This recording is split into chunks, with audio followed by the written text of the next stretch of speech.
आमदार नितेश राणे हे नवी मुंबई उल्वे येथे सार्वजनिक गणेशोत्सव मंडळाला भेट देण्यासाठी आले होते।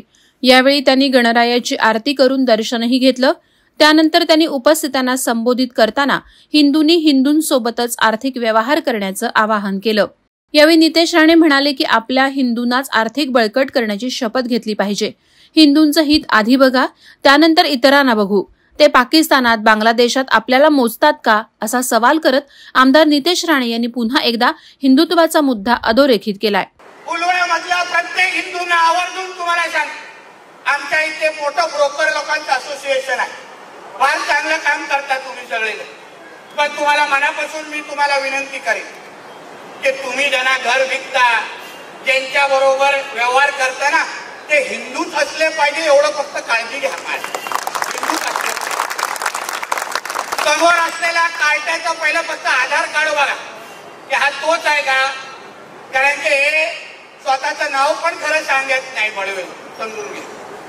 आज तो अब्दुल तुम्हाला सांगताना अशीच सांगणार, म्हणून त्या गोष्टीची काळजी माझ्या इकडच्या सर्व ब्रोकर बंधू आणि भगिनींनी घेतलं पाहिजे। जो व्यवहार करणार त्याला आई गणरायांच्या समोर, गणपतीच्या समोर एक शपथ देऊ। प्रत्येक ब्रोकरनी एक शपथ घेतली पाहिजे माझ्या सहकार्याने की मी जो काय व्यवहार करेन तो फक्त हिंदूंशीच करेन, अशी शपथ घेऊन इथून निघाला पाहिजे।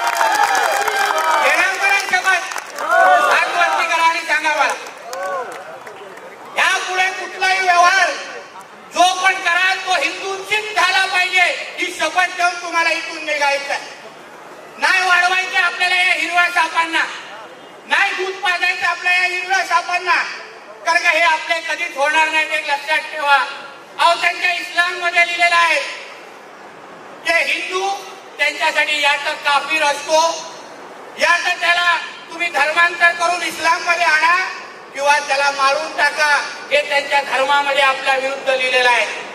त्यांच्यासाठी तुम्ही हिंदू म्हणून नीच आणि दर्जाहीन आहात, हे त्यांच्या इस्लाम मध्ये लिहून ठेवलेलं आहे। बोलवा त्यांच्या कुठल्याही मौलवीला, बोला या व्यासपीठावर आणि त्याला विचारा नितेश राणे जे बोलतोय का खोटं बोलतोय का, तो नाही बोलू शकणार माझ्याकडून, कारण ते त्यांच्या धर्मामध्ये लिहिलेलं आहे। म्हणून ते अगर आपले कधी होत नसतील तर आपण पण त्यांचं कधी व्हायचं नाही। वाढवायचं असेल, ताकद द्यायची असेल, आर्थिक सक्षम करायचं असेल तर आपल्या हिंदूंनाच करायचं, अशी शपथ घेऊन तुम्ही इकडून निघालं पाहिजे। आज शेवटी आपल्या हिंदू राष्ट्रामध्ये हे सर्व धर्म समभाव आपण मानायचं नाही। ते भाईचारा विरा घाला त्यांच्या ढुंगणात, आपल्याला काय पडायचं नाही त्या भांडणीत। आपल्याला आपल्या हिंदू राष्ट्रामध्ये पहिल्या हिंदूंचं हित आम्ही बघणार आणि मग दुसऱ्या धर्मांना मोजणार, हेच आपलं ब्रीद वाक्य असलं पाहिजे। ते लोक मोजतात का आपल्याला पाकिस्तानमध्ये, ते लोक मोजतात का आपल्याला बांगलादेशमध्ये? जो इस्लाम राष्ट्र आहे त्या इस्लाम राष्ट्रामध्ये जो इस्लामला मानणार आहे ते लोकांना ते लोक जिवंत ठेवतात। तुम्ही पाकिस्तान मधल्या हिंदूला जाऊन विचारा, त्याला विचारलं जातं तुला जिवंत राहायचंय ना, या तर तू इस्लाम मध्ये ये, नाही तर तुला आम्ही मारून टाकणार।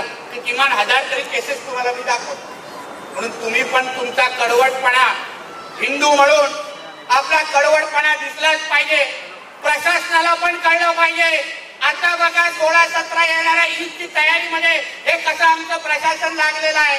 त्यांचे हात कापत असतील, त्यांना भीती वाटत असेल की मी 10 वाजता जाऊन त्या ईदची मिरवणूक कशी थांबू, ज्या दिवशी माझा हिंदू अशा पद्धतीचा दरारा आणि भीती निर्माण करेल, बांधवांनो आपल्याकडे कोणीही वाकड्या नजरेने पाहू शकणार नाही, एवढी हिंदू राष्ट्रामध्ये हिंदूंची ताकद तयार होईल। या पोलिसांना आणि प्रशासनाला पण कळलं पाहिजे, जो नियम तुम्ही त्या इस्लाम मानणाऱ्या जिहादाला लावत असाल तोच नियम आमच्या हिंदूंना ज्या दिवशी तुम्ही लावाल तेव्हा तुम्हाला इथे कोणीही वाकड्या नजरेने पाहणार नाही। मग तुम्हाला काही इथे नितेश राणेंना आणून भाषण करून देण्याची पण गरज नाही।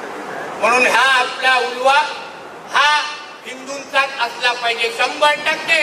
आपल्या या 19 सेक्टर मध्ये परत इथे हिरवे जास्त वळवळ करायला लागले, माझा हॉटलाईन नंबर आहे, कधीही फोन करा, 10 मिनिटात माझ्या हिंदूसाठी इथे उपस्थित राहील, एवढं मी तुमच्या बरोबर आहे।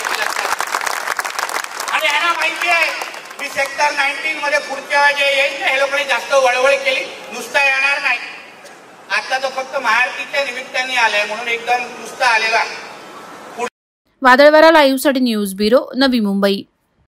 नवी मुंबई व रायगड जिल्ह्यातील ताज्या बातम्या आणि घडामोडींसाठी सबस्क्राईब करा वादळवारा लाईव्ह चॅनल आणि दाबा बेल आयकॉन.